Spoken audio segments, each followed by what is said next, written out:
स्वागत है आप सभी लोगों का मेरे YouTube चैनल कंपटीशन शिक्षा में। जैसा कि आप लोगों को पता है, हम लोग RO री एग्ज़ाम 2025 के लिए सामान्य हिंदी को कवर कर रहे थे, जिसके अंतर्गत हम लोग अध्याय 1 पढ़ चुके हैं। जो विलोम शब्द था उसमें हम लोगों का 7 वीडियो बना हुआ है। अब हम लोग अध्याय 2 को पढ़ रहे थे, जिसके अंतर्गत हम लोगों का ये आज तीसरा पार्ट होगा। इसके पहले भी हम लोग अध्याय 2 के अंतर्गत 2 पार्ट में 50-50 मोस्ट इम्पॉर्टेंट क्वेश्चन पढ़ चुके हैं। अगर आप लोगों ने उस वीडियो को नहीं देखा है तो आप लोग प्लेलिस्ट में जा कर के RO हिंदी के नाम से प्लेलिस्ट बना हुआ है, उसमें आप लोग जा कर के उस वीडियो को देख सकते हैं।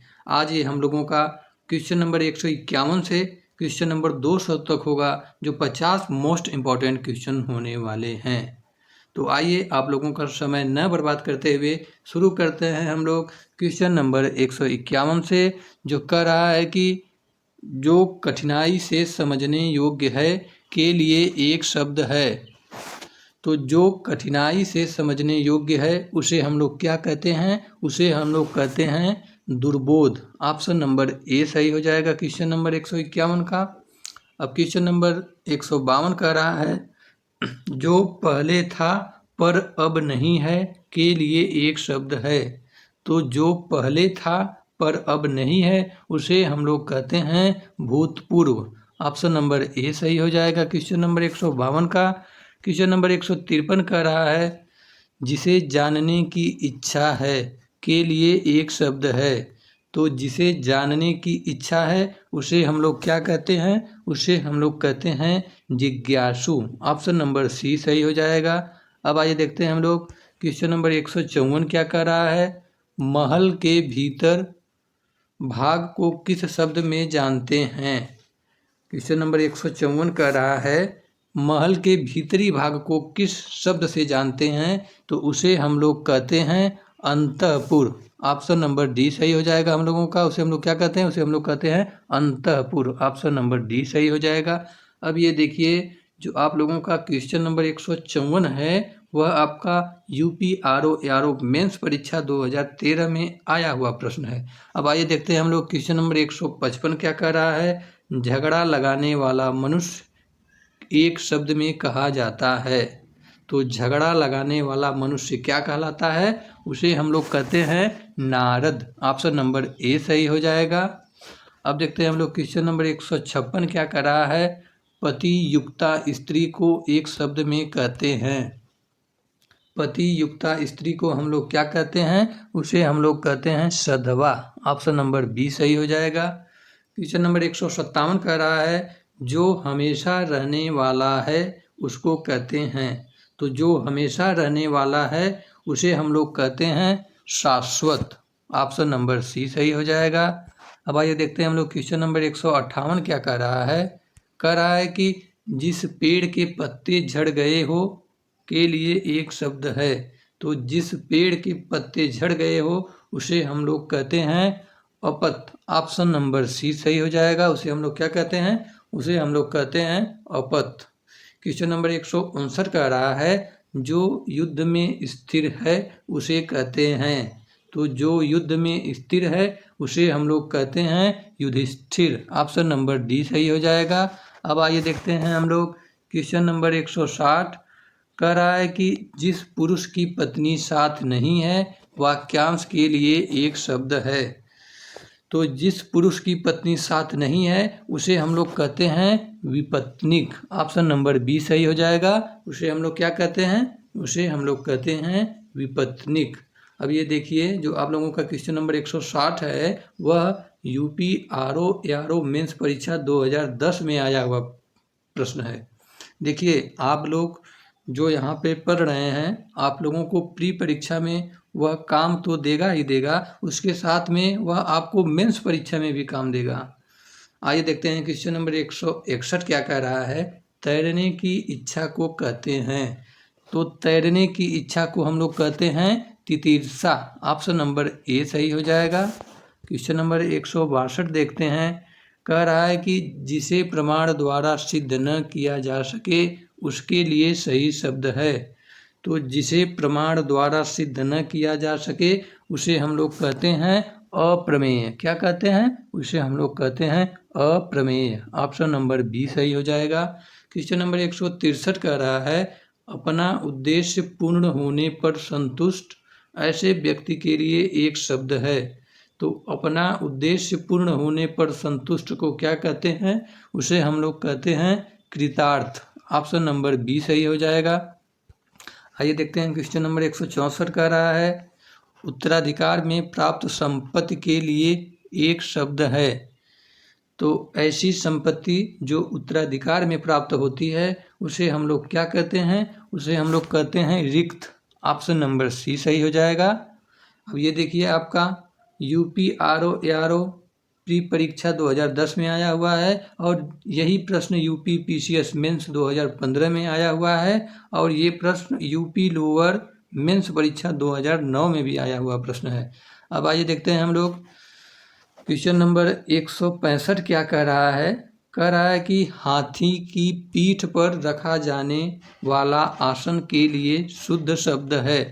तो हाथी की पीठ पर रखा जाने वाला आसन क्या कहलाता है? उसे हम लोग कहते हैं हौदा। ऑप्शन नंबर ए सही हो जाएगा। क्वेश्चन नंबर 166 कह रहा है, नियम विरुद्ध असामाजिक कार्य करने वालों की सूची के लिए एक शब्द है।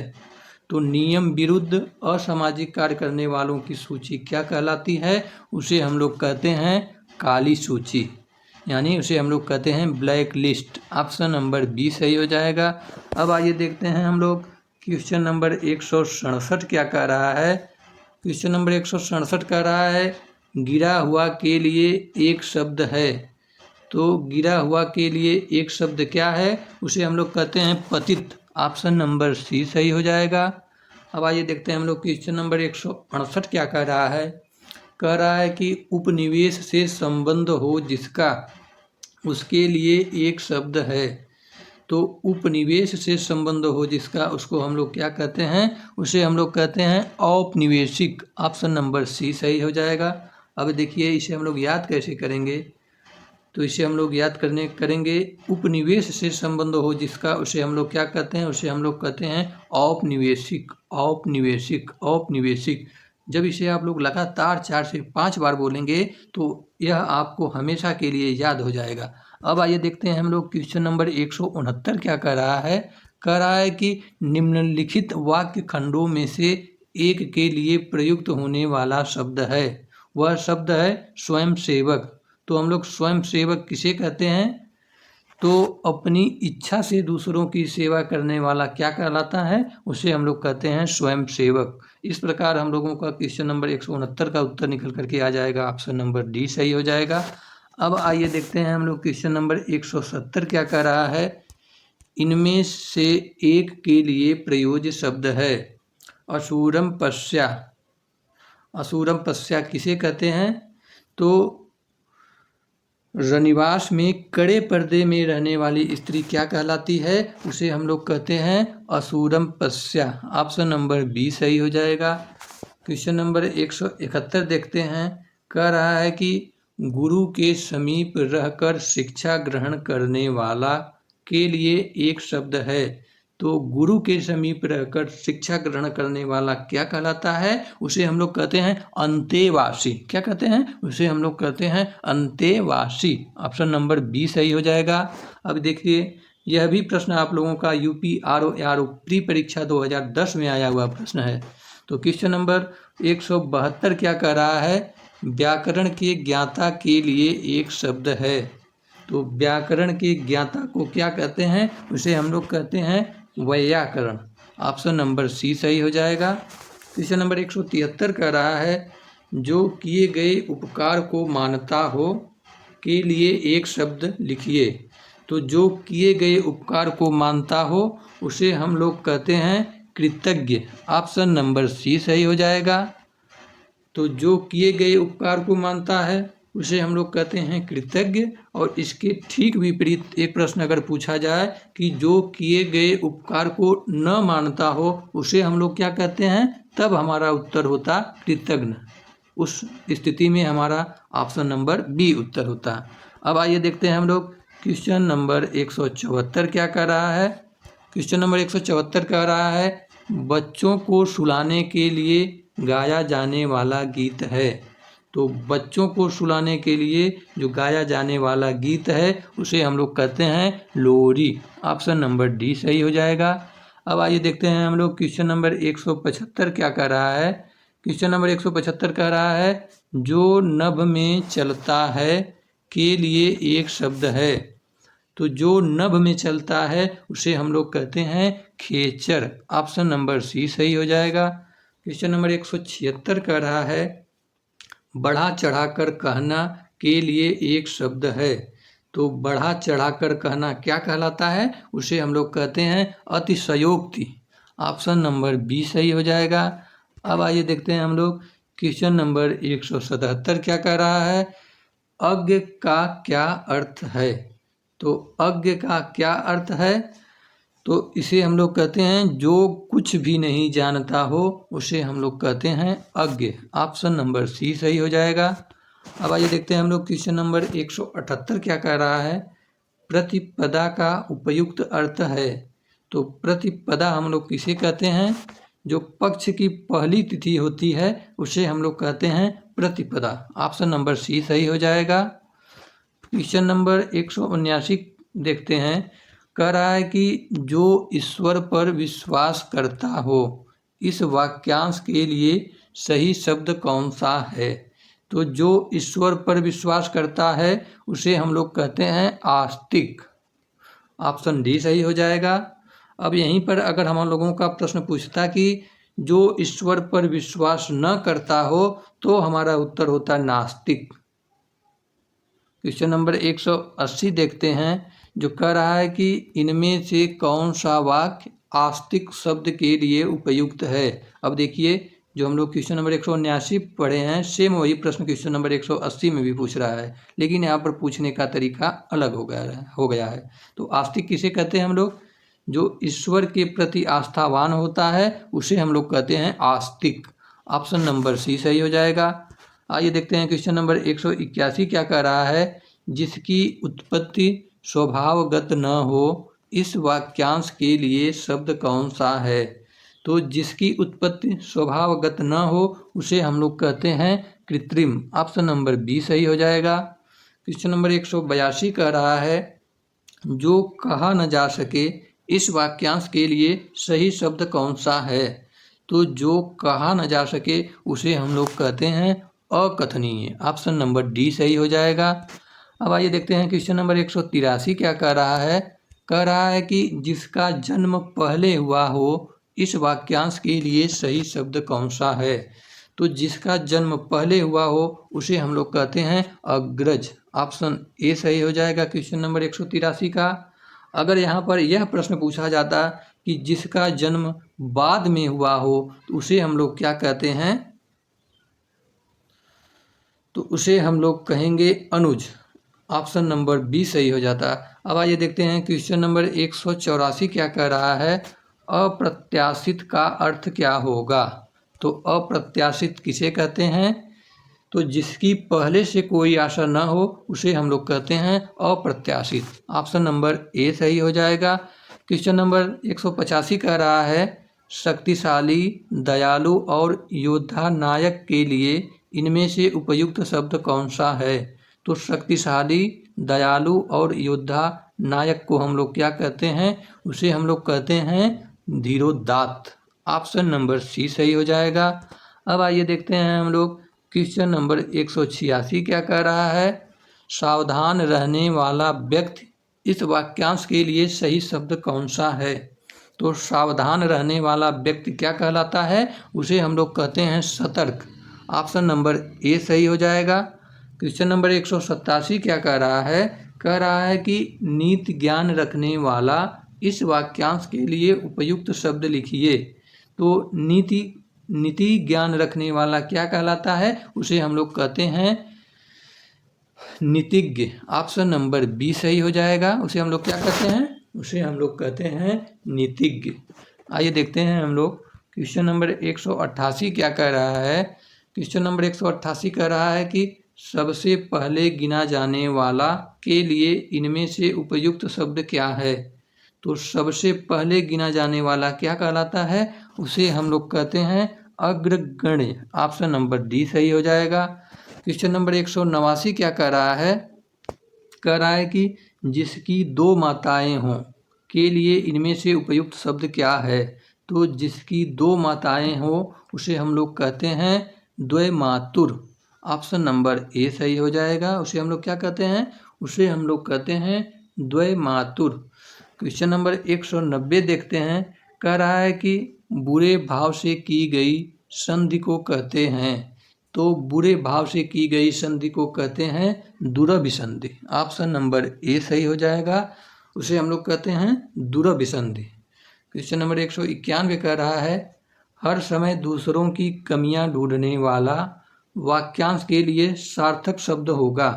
तो हर समय दूसरों की कमियां ढूंढने वाला क्या कहलाता है? उसे हम लोग कहते हैं छिद्रान्वेषी। ऑप्शन नंबर ए सही हो जाएगा।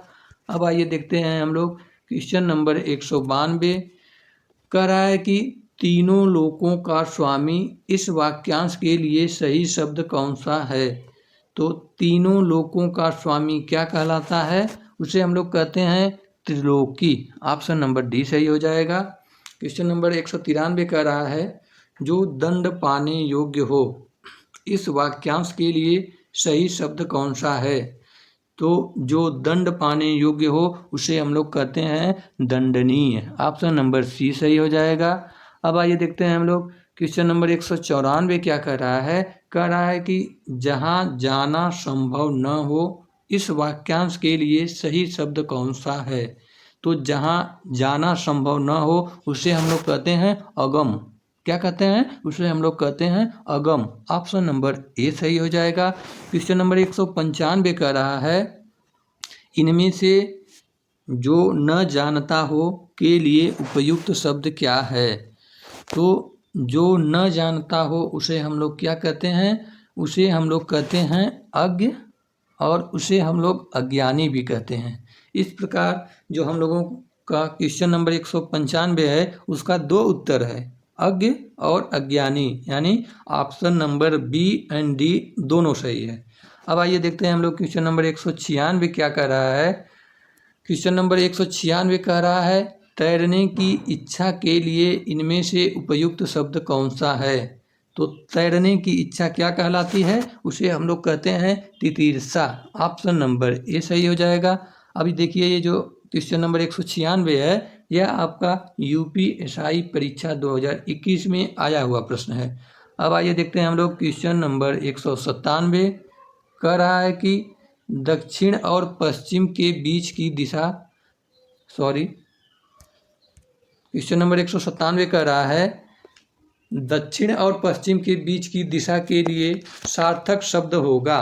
तो दक्षिण और पश्चिम की बीच की दिशा को हम लोग कहते हैं नैऋत्य। ऑप्शन नंबर सी सही हो जाएगा क्वेश्चन नंबर 197 का। अब आइए हम लोग देखते हैं क्वेश्चन नंबर 198 कह रहा है कि धर्म में आस्था रखने वाला इस वाक्यांश के लिए सही शब्द कौन सा है? तो धर्म में आस्था रखने वाला क्या कहलाता है? उसे हम लोग कहते हैं धर्मात्मा। ऑप्शन नंबर सी सही हो जाएगा। अब आइए देखते हैं क्वेश्चन नंबर 199 कह रहा है जो न जाना गया हो इस वाक्यांश के लिए सही शब्द कौन सा है? तो जो न जाना गया हो उसे हम लोग कहते हैं अज्ञात। ऑप्शन नंबर ए सही हो जाएगा। अब आइए देखते हैं क्वेश्चन नंबर 200 जो आज का ये लास्ट प्रश्न होगा। कह रहा है कि अपना उद्देश्य पूर्ण होने पर संतुष्ट ऐसे वाक्यांश के लिए इनमें से कौन सा शब्द उपयुक्त है? तो अपना उद्देश्य पूर्ण होने पर संतुष्ट होना कहलाता है कृतार्थ। ऑप्शन नंबर बी सही हो जाएगा। क्वेश्चन नंबर 2 का हम लोगों का ऑप्शन नंबर बी सही है।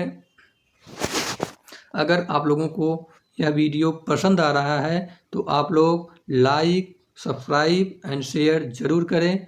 तब तक के लिए मिलते हैं नेक्स्ट वीडियो में। जय हिंद, जय भारत।